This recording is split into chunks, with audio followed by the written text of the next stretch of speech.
안녕하십니까. 좀 늦었습니다. 주어가 차가 나가지고. 자, 오늘은 저당권, 아마 저당권 나올 겁니다. 저당권요.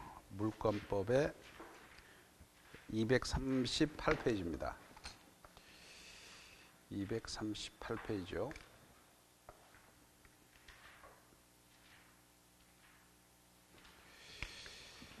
자, 물권이 이제 점유권, 소유권, 그 다음에 지상권, 지역권, 전세권, 유치권, 질권, 저당권. 전세권까지 안 했나요? 유치권 안 했어요? 했죠? 예, 했죠? 예, 그 자세한 거는 뒤에 넘기시고 오늘은 238페이지 보세요. 저당권이라는 제도가 있어요. 저당권. 이제 저당권인데 우리가 소유권에서 사용하고 물건을 사용, 수익, 처분할 수 있는 전면적, 포괄적 지배권인데 요 처분권만 살짝 뺀단 말이에요. 예를 들어 지금은 이제 오늘은 저당권입니다.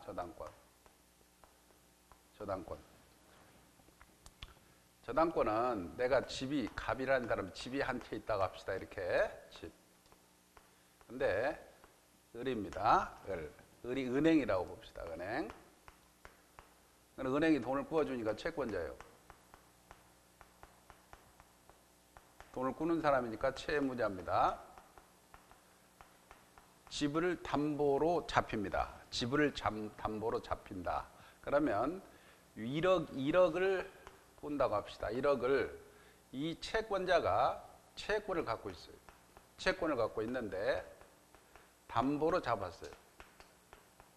담는 자, 그래서 잡는다. 피담보 채권이래요. 피는 잡을 피입니다.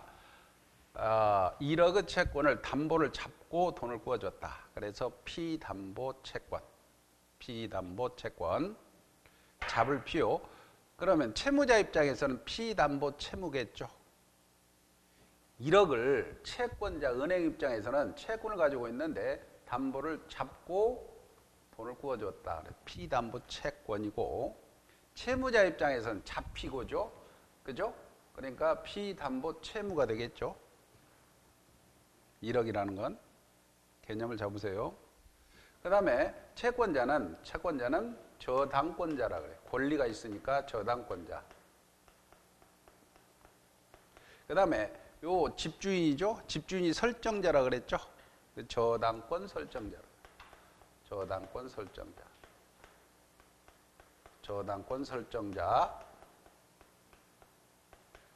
자, 일반적으로 설정이라는 것은 전세권 설정자, 집주인, 땅주인요. 그러면 이 집주인은 저당권 설정자고 은행은 저당권자라는 원자. 요거 처음에 헷갈리는 사람 많아요. 그래서 집주인은 설정자, 채무자. 자, 일반적으로 채무자가 설정자인데 그런데 돈은 갑이 꿨는데 집주인은 병일 수도 있어. 남편이 돈을 꿨는데 와이프 집을 담보로 제공했어요. 그럴 수도 있죠. 남편이 돈을 꿨는데 집주인이 와이프야. 이런 사람이 있죠. 자, 이럴 때 채무자는 갑인데 집주인이 병일 때 이런 사람들을 물상보증인이라고 그래요. 물상보증인. 물건으로 보증을 썼다 이거지. 물건으로 보증을 쓴 거야. 사람으로 보증 쓴 게 아니고 물건으로 보증 썼어. 근데 물건으로 보증 쓴 사람을 물상보증이라고 하는데 이 물상보증인이 이 사람은 빚은 없어요. 채무는 없어. 근데 책임은 있어요. 돈은 갚을 의무는 없지만 갑이 돈을 갚지 않으면 은행이 경매 처분해버리면 책임져야 돼요. 그러니까 와이프는 남편이 돈을 꾸어서 돈은 값이 신나게 쓰지만 나중에 돈을 못 갚으면 집을 날리는 사람이에요. 책임지는 사람. 채무는 없어요. 채무는. 그래 은행이 너 돈 갚아 이렇게 할 수는 없어. 돈 갚아는 남편한테 갚아라고 해야겠죠? 그죠? 근데 돈을 못 갚아? 그럼 경매 처분하더라도 할 말 없어요. 책임져야 되니까. 돈 한 푼 못 써보고 집 날리는 사람이죠. 그죠? 그러면 만약에 내가 남편이 집을 물려줬는데 신남편, 새 남편이 돈 쓰고 집 날리는 여자 많죠? 그렇잖아요. 집만 담보로 제공해 주라. 내가 갚겠다. 그래서 많습니다. 그래서 이처럼 자 이런 사람이 등장한단 말이에요. 그러면 채무자가 여전히 점유는 하죠. 사용 수익하죠. 사용하고 수익하죠. 사용 수익은 여전히 채무자가 하는 거야. 점유는. 그러면 이 사람 뭐냐? 변제를 하지 않으면 경매 청구하죠. 경매 청구하죠. 경매 청구해서 우선 변제 받는 말이에요. 우선 변제. 그래서 저당권자는 경매 청구한다는 것은 일종의 처분하는 거예요. 저당권자는 처분권만 갖고 있는 거야. 이걸 유식하게 교환 가치를 확보하고 있는 거예요. 사용 수익 가치는 채무자가 하는 거고, 아니면 설정자가 하는 거고, 물상보증이냐고. 그래서 저당권이라는 개념은 여기서 개념이 나옵니다. 저당권 개념은 점유를 이전하지 않고 있어요. 그리고 피담보 채권이 변제기에 있을 때 변제하지 않으면 저당권자가 경매 청구해서 우선 변제 받을 권리를 저당권이라고 합니다. 됐죠? 그러면 여기 등장인물들이 일반적으로 채무자가 설정자입니다. 채무자가 설정자예요. 근데 채무자가 설정자가 일반적이지만 채무자는 자 별도고 설정자가 물상보증인 사람이 있을 수가 있죠. 그죠? 집주인이 다른 사람. 설정자, 채무자는 갑인데 설정자가 병일 수도 있어. 이런 사람을 물상보증이라고 합니다. 자, 그래서 이렇게 등장을 합니다. 그래서 저당권 개념을 기억하시고 그 다음에 경매 청구 우선 변제 받을 권리가 있다. 자, 개념 봅시다. 238페이지입니다. 저당권이라 하면 저당권이란 니은이 빠졌네요.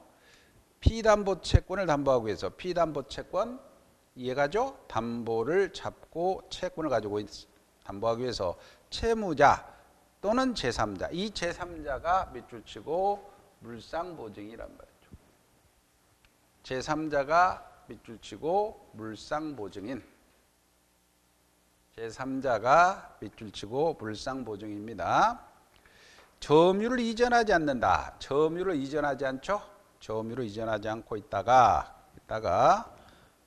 채무 담보로 제공한 부동산에 대해서 다른 채권자보다도 채권을 우선 변제 받는 권리를 말합니다. 365조 저당권자는 채무자 또는 제3자가 점유를 이전하지 않고 채무 담보로 제공한 부동산에 대해서 채권자보다도 다른 채권자보다도 자기 채권의 우선 변제 받을 권리가 있습니다. 오른쪽 보세요. 저당권은 설정 계약과 등기함으로 성립한다. 이건 맨날 그렇죠? 자 보세요. 우리가 법률행위로 저당권 취득을 한다. 그러면 법률행위로 취득하느냐, 법률행위로 취득하느냐, 법률 규정으로 취득하느냐, 법률 규정으로 취득하느냐. 법률행위로 취득하려면 이 갑과 을 사이에 저당권 설정 계약하죠? 저당권 설정 계약합니다. 하고 법률행위니까 뭐까지 해야 돼요? 등기까지 해야지. 그죠? 법률 규정이라면 자 등기할 필요가 없죠. 그죠? 이거 똑같아요. 그러면 이제 법률행위 저당권 설정 계약하고 등기를 해야 돼요. 그럼 여기에 설정 계약 여러 사람이 등장하죠. 여러 사람이 등장합니다. 그래서 저당권 설정자는 채무자 또는 제3자, 물상보증이란 말이 나오죠. 물상보증인은 물건으로 보증을 섰다 이 말이요. 물건으로 보증을 섰으니까 채무는 없어요. 근데 책임만 있는 사람이요. 저당권자는 원칙적으로 채권자이나 채무자, 채권자, 제3자 간의 합의가 있고 합의의 빗줄 치고 제3자가 실질적 채권자인 경우는 예외적으로 제3자 명의의 저당권 등기도 유효하다. 이거는 기출 판례인데 자 봅시다. 요거 이 말입니다. 채권자가 저당권자죠. 채권자가 저당권자죠. 은행이 저당권자잖아요. 은행이 저당권자죠. 그래도 이럴 수도 있잖아. 지금 은행이 아니고 돈 꾸어준 사람은 아빠야. 아버지야. 아버지인데 재산이 많으니까 등기를 아들 명으로 해놓을 수도 있죠. 채권자를. 무슨 말인지 보세요. 아버지가 채무자한테 돈을 꾸어줘요. 채무자가 돈 꾸어줘요. 그러면서 아들 제3자죠. 제3자를 저당권자로 할 수 없느냐 이거지. 합의만 했으면 되죠. 내가 돈이 많은데 내가 돈 꾸어줄게. 그렇죠? 근데 저당권자로 등기는 내 아들 명으로 하자. 왜냐하면 등기가 채권자가 내 명으로 되면 세금 문제도 있고 그러니까 내가 돈을 꾸어주는데 저당권자를 아들 명으로 하자. 할 수 있어요, 없어요? 있어요. 그게 뭐냐면 자 합의가 있으면 되는 거예요. 합의가 뭐냐? 세 사람 채무자. 그래요. 나는 돈만 꾸면 되니까. 그리고 채권자. 이 채권자는 사실은 돈 가져온 아버지죠. 근데 저당권자는 아들이죠. 그렇잖아요.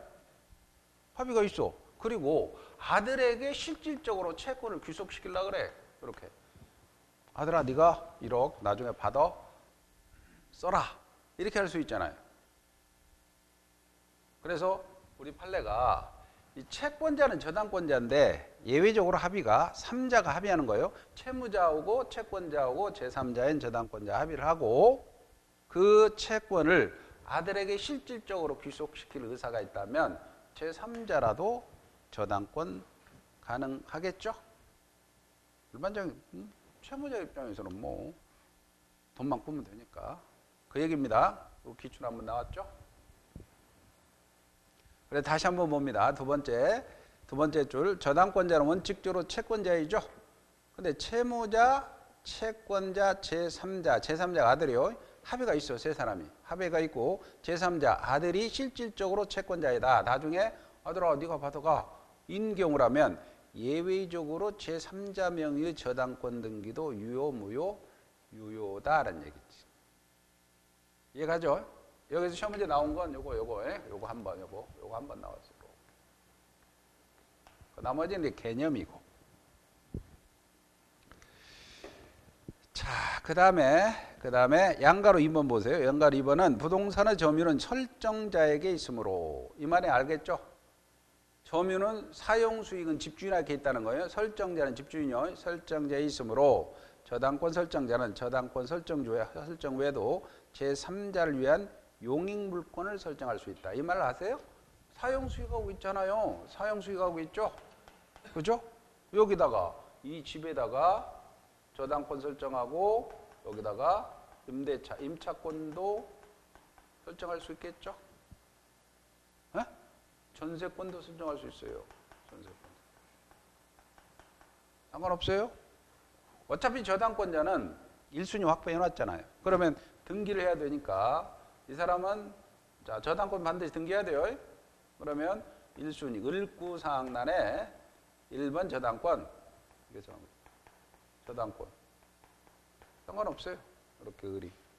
근데 전세권 설정해 놨죠. 만약에 용익물권 2번 전세권 이렇게 들어와요. 뭐 저당권자의 1순위 확보해 놨잖아요. 병의 전세권자. 상관없어요. 누가 사용하든 상관없지. 1순위 확보했으니까. 그죠? 자, 그 다음에 이제 2번 대상 봅시다. 대상. 민법상 저당권 설정에 넣을 수 있는 대상. 자, 보세요. 자, 이 등기할 수 있어야죠? 등기할 수 있어야 되죠? 그러면 담보로 제공되는 재산이 뭐냐 이거지. 그럼 뭐요?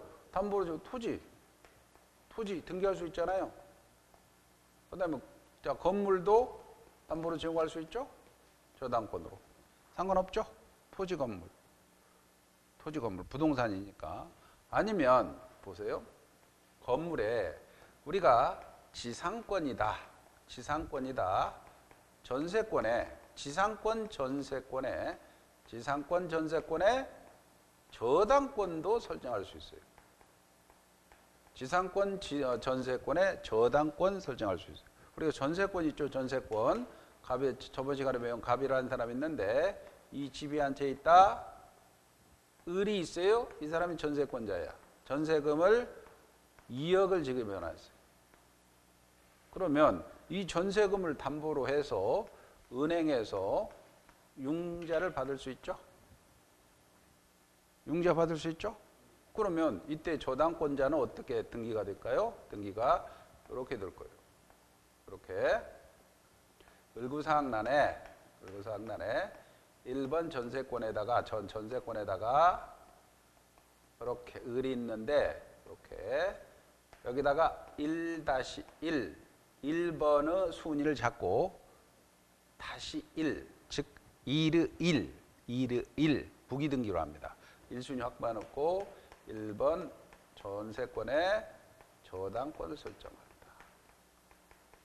병이 이렇게 등기되겠죠. 그러면 저당권자는 전세권을 담보로 해서 저당권 가지고 있어요. 지상권도 마찬가지입니다. 지상권이나 전세권에 저당권도 설정할 수 있어. 그럼 이거는 권리의 저당권 가지고 있죠. 물건의 저당권 가지고 있죠. 됐어요? 네. 그런 내용이 나와요. 그래서 큰 2번에 토지 또는 건물의 저당권 설정할 수 있고 당연하죠. 지상권, 전세권을 목적으로 한 저당권을 설정할 수 있죠. 공유 지분에도 설정할 수 있습니다. 공유 지분에도. 공유 지분에는 보세요. 내가 이 집에 상속을 받았어요. 갑이 집이 있는데 갑이 돌아가시고 지금 형제가 을병이야. 그럼 1대1이야. 엄마 아빠 다 돌아가셨어. 엄마 돌아가셨어. 아빠 계시는데 아빠가 돌아가시니까 동생하고 나오고 1대1. 그럼 2분의 1씩 지분으로 법정 상속분이 돼버려요. 그러면 이 집에 대해서 갑구 소유권 나에 3번에서 소유권 이전 아버님이었는데 돌아가시고 법정 상속됐다. 그러면 4번에서 소유권 이전. 그래서 상속으로 을이 2분의 1, 병이 2분의 1이야. 그 집에서 2분의 1의 법정 상속분이 있어요. 그러면 요 내 지분에 대해 담보로 제공하고 저당권 설정할 수 있죠? 지분의 저당권 설정할 수 있잖아요. 그죠? 지분의 저당권. 근데 자, 이 지분 비율은 저번에 했지만 지분은 비율이야. 비율. 소유 비율이요. 비율이요. 그런데 내가 내 땅이 이렇게 있어요. 내 땅이 이렇게 있어요. 내 땅이 있는데 이게 200평이야. 200평이 1필지로 지금 나눠서 1필지요. 그러면 저당권은 1필지 전체에 대해서 저당권 설정할 수 있죠. 근데 자, 200평인데 여기 100평만 저당권 설정하자. 할 수 있나요? 100평만 저당권 설정하자. 그러니까 1필지의 특정 일부에 200평 중 100평이 특정 일부죠? 그건 저당권이 설정이 안 돼요. 분필을 해야 돼요. 지분에는 저당권 설정할 수 있어요. 지분에는 지분에는 왜? 지분에는 요거 막 팔아먹을 수 있잖아요. 이렇게 독립된 별개의 권리로 팔아먹을 수 있죠. 근데 요 부분은 팔아먹으려면 나눠야 돼. 나눠야 돼. 분필해야 돼요. 그러니까 200평 중에 100평만은 특정 일부죠. 저당권 설정이 안 돼요. 지분에는 저당권 돼요. 지분에는 돼요. 그 얘기가 나옵니다. 교재 보면 공유 지분에도 저당권 설정할 수 있어요. 그러나 부동산 일부죠. 부동산 일부, 특정 일부 100평 중 200평만 하자. 그러면 안 돼요. 왜? 저당권이라는 거는 저당권의 교환 가치를 확보하기 때문에 은행이 2분의 1만 경매 처분하자면 안 된단 말이에요. 그래서 부동산 일부는 저당권 설정할 수 없다. 자, 넘기세요. 이제 넘기시고 다음 페이지로 쭉 넘어갑니다. 그 다음에 나머지는 5번 보세요. 5번. 피담보채권의 범위라는 말이에요. 피담보채권의 범위. 360조가 나옵니다. 그럼 피담보채권의 범위는 요거예요. 피담보채권의 범위는 어떤 얘기냐면 은행이 돈을 구워주고 더 은행이 돈을 구워주고 돈을 못 받아요. 변제기에. 은행이 돈을 구워주고 돈을 못 받아. 그러면 은행이 경매 처분하겠죠? 경매 처분해서 우선 변제 받겠죠? 우선 변제 받는데 이 1억을 얼마만큼의 변제를 받느냐 이 말입니다. 이해가죠? 은행이 경매 처분해서 얼마를 가져오느냐 이 말이야. 얼마를 가져오느냐. 이게 피담보채권의 범위라 그래요. 그게 360조라는 조문이 있어요. 원본 가져오겠습니다. 저당권은 원본 1억이겠죠? 원본 가져오죠. 그 다음에 이자는 가져오겠죠. 이건 몇 프로? 이자. 그 다음에 위약금, 약정을 할 때 위약금, 채무불이행으로 한 손해배상, 이걸 지연배상이라고 그래요. 저당권 실행비용을 담보한다. 자, 봅시다. 아까 저 산에서 갑이라는 사람이 있고, 을이라는 사람이 있고, 1억의 피담보채권이었었죠? 피담보채권을 은행이 경매를 청구한다는 거예요. 경매 청구해서 이게 이 집이 매각됐어요. 그럼 매각대금이 있겠죠? 매각대금에서 은행이 요 금액 얼마를 가져오느냐 이 말이죠. 그러면 1억을 가져와야 되겠죠. 원본이니까. 그러면 첫째 원본 가져옵니다. 원본 1억 가져와야 되겠죠. 두 번째 이자. 이건 몇 프로 했을 거 아닙니까? 이자는 무제한 가져오겠죠. 이자는 은행이 이자 당연히 가져오죠. 그 다음에 만약에 이 계약에서 위약금 약정을 했을 수도 있어요. 위약금. 야, 변제기에 만약에 이자를 안 내거나 아니면 위약 시에는 위약금 얼마 이렇게 정할 수도 있어. 그럼 이건 위약금 약정에 따라 가져올 수가 있어. 자, 이런 것도 원본이자 이약금은 요 등기부에 등기를 해놔야 돼요. 등기 다 됩니다. 그 다음에 자, 지연배상, 채무불이행 손해배상이라고 그래요. 채무불이행으로 인한 채무불이행은 손해배상. 지연배상이라고 하죠. 지연배상. 이건 뭐냐면, 자 보세요. 만약에 변제기가 3월 12일이야. 그러면 이때 돈을 안 갚아서 손해가 발생하잖아요. 은행이, 채권자가. 그러면 이 사람이 채무불이행했죠. 이게 변제기인데 이 변제기 이후에 돈을 못 갚아서 손해배상 문제가 발생하죠. 이럴 때는 우리가 은행에서 지체, 쉽게 말하면 연체이자, 연체이자 높죠. 연체이자 높잖아요. 그러니까 은행의 입장에 대부분이 1년간 푹 놔둡니다. 연체이자 확 올라가니까. 돈을 안 갚으면. 연체이자라고 생각하면 돼요. 연체이자가. 막 18%, 20%까지 막 되잖아요. 그죠? 그럼 연체이자. 그래요. 막 은행의 대부분이 이게 지연배상이 굉장히 높으니까, 제가 아는 그 친구 녀석도 이게 그 빚이 100억인데 그 회사가 156억이야. 그러면 어떻게든 한 50억 여유 있잖아요. 감정가가. 근데 경매 바로 안 들어가요. 뭐 1년 놔두면 1년 한 뭐 20억 불어나잖아요. 아직 경매 안 들어갔어요. 이게 요거 지연배상. 그럼 이게 1년분이에요. 1년. 후순위권자를 보호하기 위해서 1년분. 이걸 너무 늘어가 버리면 후순위권자가 가져갈 거 없잖아요.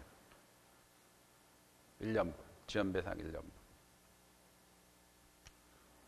그 다음에 네 번째가 실행비용이라는 게 있어요. 저당권 실행비용. 자, 저당권 실행비용은 감정평가 나와서 감정평가 비용 여러 가지 뭐 비용이 들어갑니다. 이런 것들 등기하지 않아도 돼요.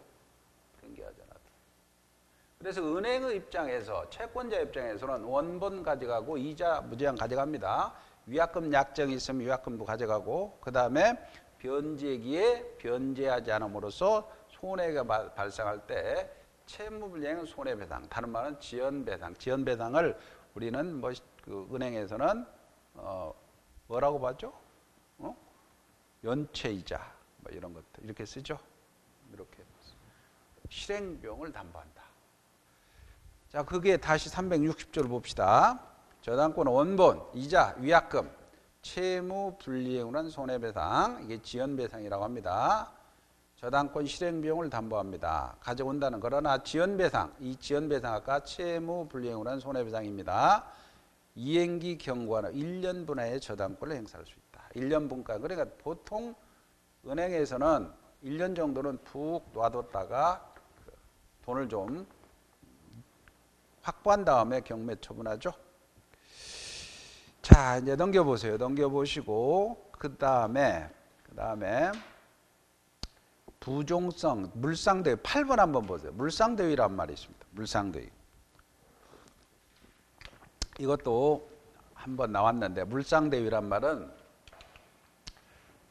자, 아까 요 집이 갑이라는 사람이 저 사례에서 건물이 있어요. 건물이 있는데 을이라는 사람이 은행이 좀 저당권자예요.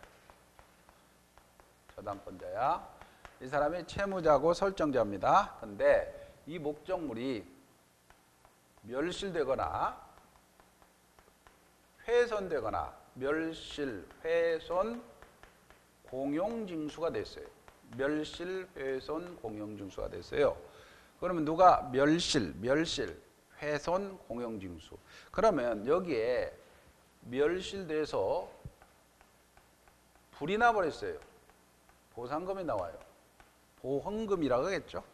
불이 났어. 그러면 화재, 보험에 들어놨어. 그래서 보험금이 나와요. 보험금.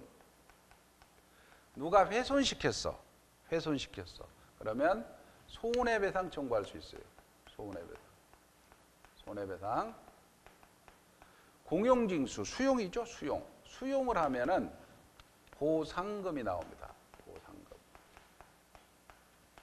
그래서 자, 저당권자인데 멸실, 훼손, 공용징수가 돼버렸어. 공용징수가 됐을 때 그 저당권자는 쉽게 말하면 이게 불이 나버린 거야. 불이 났어. 그러면 불이 났으니까 사실은 저당권은 소멸하지만 대신에 보험금이 나오죠. 그럼 보험금에 끝까지 효력이 미친다는 거예요. 미친다는 거예요. 멸실, 훼손, 공용징수 됐을 때, 멸실됐을 때 보험금, 훼손됐을 때 손해배상, 그 다음에 공용징수 됐을 때 보상금에 끝까지 추적한다 이거지. 그래서 받아낸다 이거예요. 그래서 이거를 물상대위라고 그래요. 물상대위. 물상대위한다. 물건이 없어졌는데 그 위에 대신해서 효력이 미친다 이거지. 이해가죠? 수용 같은 경우에 저 수용 이제 업무 처리하다 보면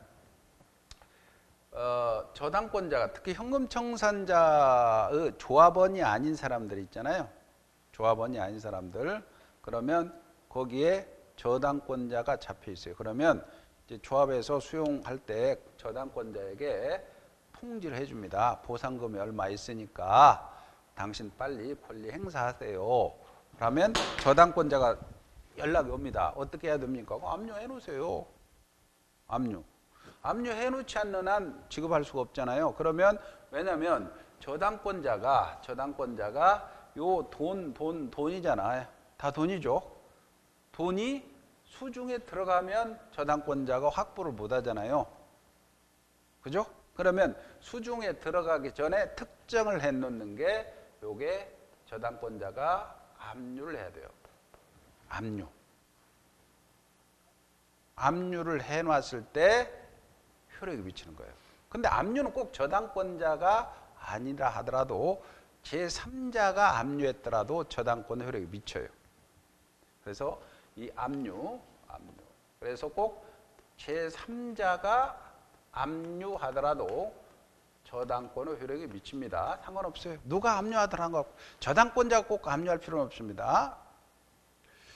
근데 이제 조금 어렵게 나왔던 부분이 뭐냐면 그러면 요게 멸실, 훼손, 공용징수 세 개로 묶어버렸거든. 근데 매매는 매매다. 매매를 했어. 그럼 집을 매매했어 이렇게. 매매했어. 누구한테? A한테 매매했다 합시다. 그러면 매매했을 때는 뭐가 나오죠? 매매 대금이 나오죠? 매매 대금이 나오죠? 근데 매매 대금의 저당권이 끝까지 미칠까요, 효력이?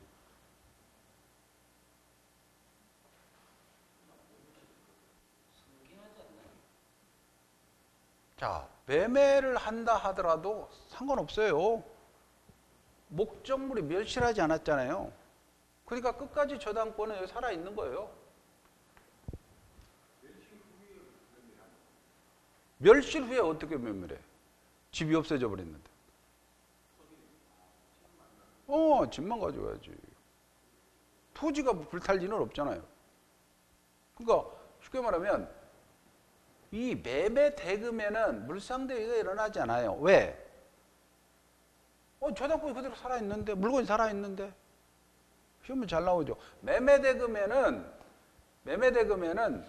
물상대위가 일어나지 않아요. 매매 대금에는. 이해가죠? 살아있는데. 그래도 명확하게 멸실, 훼손, 공용징수 됐을 때지 매매나 임대차의 경우에 보증금이나 매매대금에는 물상대유가 일어날 수가 있다 없다? 없다. 저당권 살아있잖아. 그죠? 근데 이게 하나하나 조금 어려운데 공용징수가 수용이라 그랬죠? 이 수용에는 수용 업무를 처리해 보면 협의 수용하고 이 강제 수용이 있어요. 강제 수용. 그래서 협의 수용하고 강제 수용이 있어요.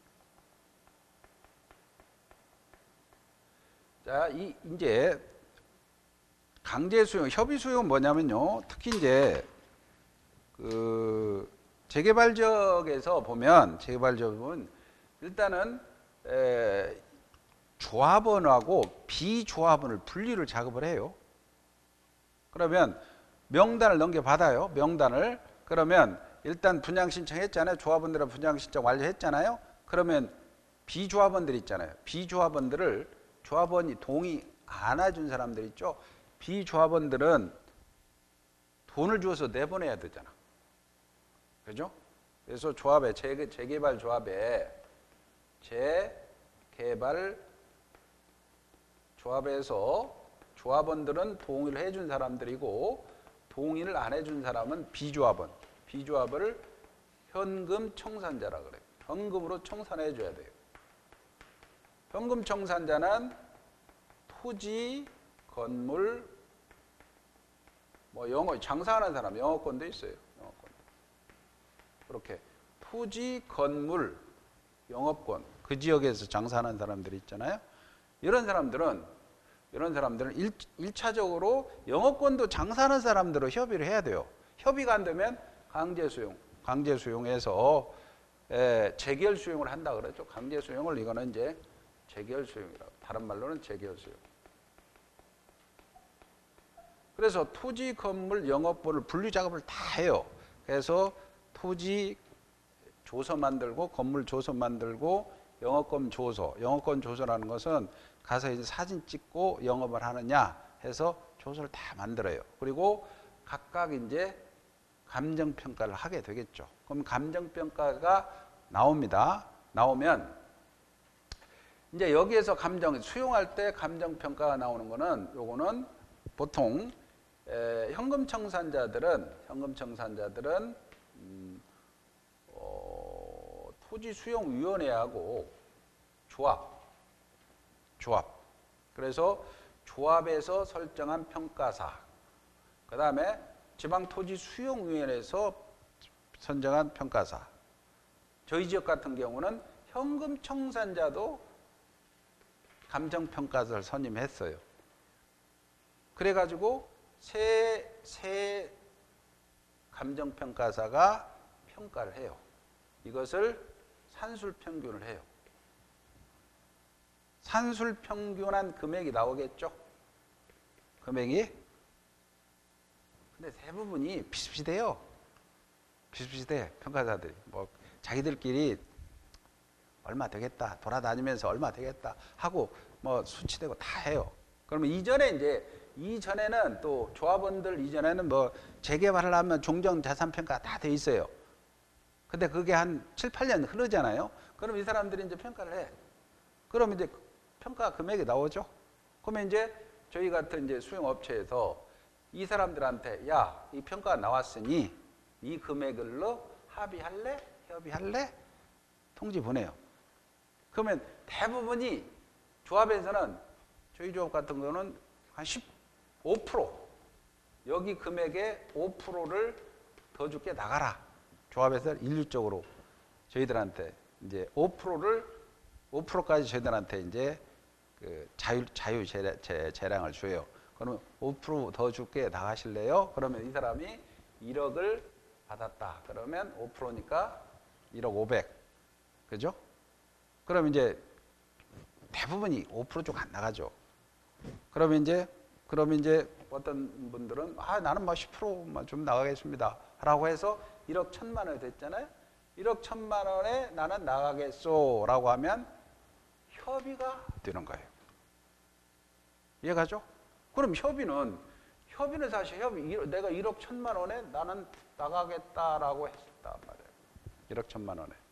그러면 1억 1천만 원에 사실 협의 수용을 해서 이때 일단 수용이 돼버리면 이건 협의 수용은 사실은 말이 수용이지 공취법, 이 법의 근거 조문은 이 수용 근거 조문은 공공용지 공취법이라고 합니다.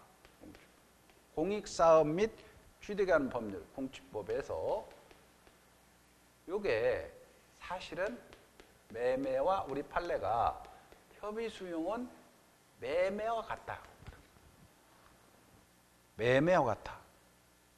협의를 해서 수용했잖아요. 협의를 해서. 그래서 협의 수용의 경우는 매매의 경우와 같기 때문에 1억 2천의 요 협의 수용 금액에 대해서는 이 저당권자가 물상대여 할 수 있다 없다? 없다는 거예요. 물상대여 없다는 거예요. 강제 수용은 즉 재결 수용은 어떻게 되냐면 재결 수용은 이런 절차를 거쳐서 저희 구역에서는 협의를 1차 거치고 협의 조서를 작성해요. 또 2차 한 번 더 하자. 그러면 한 5% 더 줄게. 그래도 안 돼. 그러면 3차 정도. 그래도 안 돼. 3차까지만 해도 상관없지만 저는 4차까지 했어요. 4차까지 해서 도저히 안 되겠다. 그러면 1차 협의 일지, 2차 협의 일지, 3차 협의 일지, 4차 협의 일지를 협의를 했는데도 불구하고 도저히 이 사람들은 나갈 의향이 없다. 협의할 생각이 없으니 강제로 수용을 해주세요라고 지방 토지 수용위원회에다가 재결 신청을 하는 거예요. 그럼 재결 신청을 하게 되면 지방토지수용위원회에서 또다시 감정평가가 또 나옵니다. 평가사가 또 나와요. 그래서 여기에 평가사가 2명이 또 나와요. 그럼 몇 평가를 하죠? 여기서 평가를 해서 그러면 여기에 여기 있잖아요. 여기 원래 평가한 금액이 한 10%나 15% 정도 많아야 그럼 1억이 됐잖아요. 그러면 1억 1천이나 1억 5천 이런 정도 돼요. 뭐 15%까지는 안 나와. 10% 범위에서 나옵니다. 그러면 그 금액으로 할래라고 통지를 해줘요. 그러면 안 해버리면 재결을 거쳐버려. 재결이라는 게 뭐냐면 그 지방토지수용위원회에 보통 광역시, 특별시에 시청에 뭐 지방토지수용위원회라고 따로 있는 게 아니고 뭐 건축과에서 직원 하나가 다 담당하고 그 다음에 그 수용위원들은 뭐 그 고급 공무원 하나, 변호사, 뭐 판사는 없고요. 이러한 7명이나 8명 사람들이 대학 교수 이걸 보고 재결을 해버리는 거예요. 결정을 해버려요. 그럼 결정서가 나와요. 결정서. 그럼 결정해버리면 그 금액 결정해버리고 그러면 토지 뺏기는 거예요. 다 뺏기는 거예요. 강제적으로. 그럼 금액을 공탁해버려요. 이 금액을 공탁해. 그리고 사업을 진행하는 거예요. 그럼 이 사람들은 구제수단이 뭐냐? 공탁했다 하더라도 이 사람들이 다 지방이니까 중앙토지수용위원회에다가 또 이의신청을 할 수 있어요. 이의신청. 근데 여기서는 중앙토지위원회에서는 뭐 크게 여기에서 다 걸러지더라고요. 여기서 다 걸러. 여기 간 사람들은 그래서 사업은 진행합니다.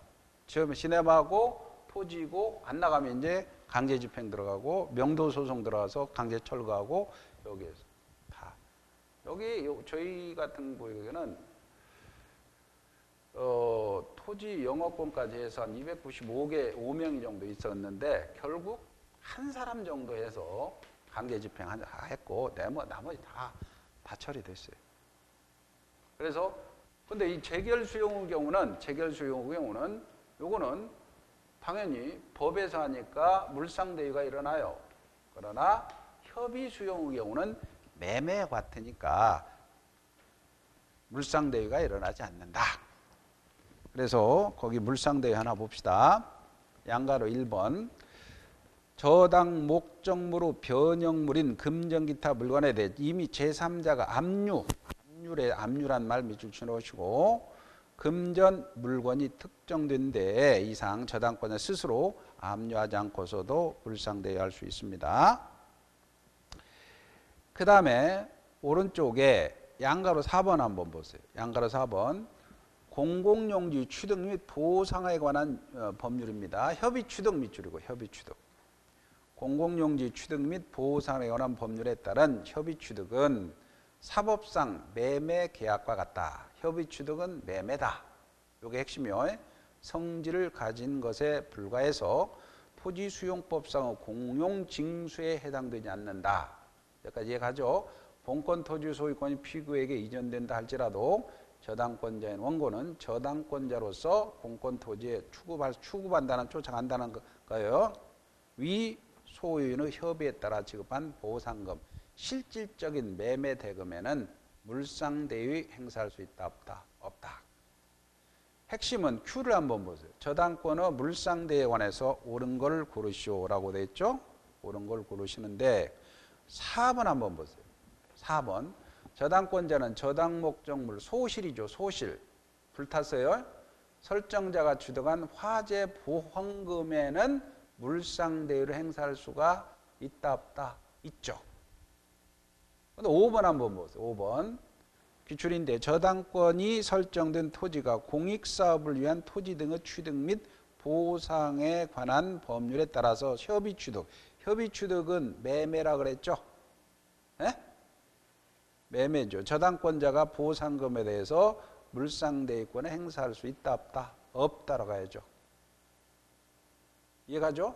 협의취득이다. 그래서 즉 공익사업을 위한 토지 등의 취득 공취법이라고 합니다. 실무에서는 물상대유할 수가 있다 없다? 없다.